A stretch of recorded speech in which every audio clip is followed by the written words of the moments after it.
দুইটার সময় তওবা করে লাভ নাই। একটা হচ্ছে মৌতের যন্ত্রণা শুরু হয়ে গেলে, মৃত্যুর যন্ত্রণা শুরু হয়ে গেলে আগে পা থেকে শুরু হয়ে আস্তে আস্তে গলার দিকে আসে।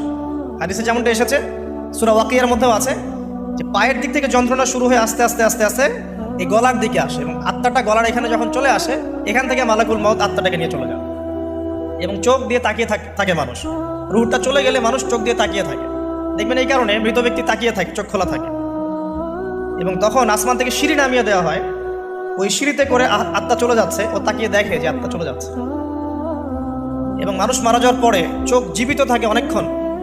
মেডিকেল সায়েন্স যারা পড়েছে তাদেরকে জিজ্ঞাসা করবে, মানুষ ডেড হয়ে গেলেও চোখ দেখবেন আরও কয়েক ঘন্টা, হয়তো আরও নির্দিষ্ট একটা সময় পর্যন্ত চোখটা কিন্তু জীবিত থাকে।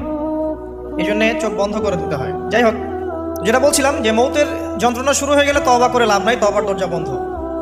আর পশ্চিম দিক থেকে সূর্য উঠে গেলে তওবা করে লাভ নাই, তওবার দরজা বন্ধ।